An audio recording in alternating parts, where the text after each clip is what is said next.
two limited units that I work on, we have 14 rooms, 15 rooms is what we have there.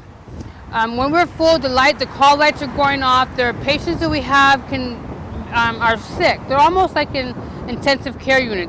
They will give us one nurse's aide to 12 patients, to one nurse's aide to 14 patients.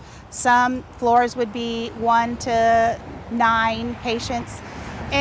But we still have to do the same care for those 14 or 7 patients, and it's unfeasible to think we can do that. When the lights are going off, they're pulling you everywhere. They're pulling you left and right for call lights, for helping with the nurses. They're doing the baths. They're doing the trays, lunch trays. We have some that are feeders. They cannot feed themselves. So I'm having to feed. Some of them might get their food cold by the time I get to them because I'm answering other lights. When I ask for some type of ratio or give us some kind of orientation to the floors that we've never worked before, I got laughed at and told a vital sign is a vital sign. So why don't you just do your work? It's very busy, very stressful.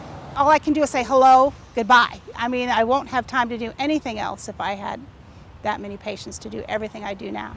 When I first started here 30 years ago, we were 2 aides to a floor.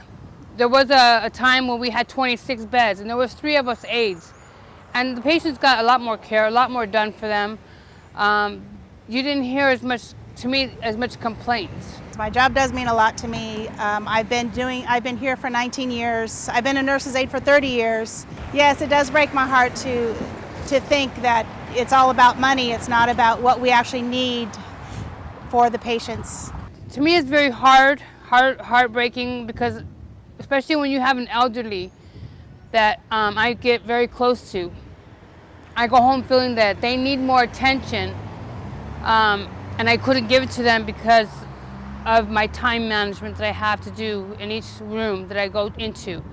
I do answer a lot of call lights, but there's times that I can't even get to the call lights because I'm busy with somebody else and I'm not able to get to them in a timely manner. I think of everybody, especially an elderly, as my grandparent or my parents laying in that bed.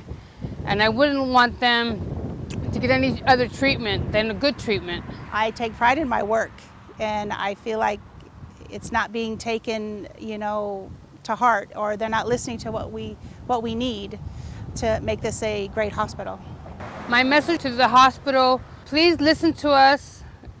Give us the staff we need. It's about the patients in the hospital. It's about your staff. Work with us to get a contract finished, and a fair contract, that we can all live with.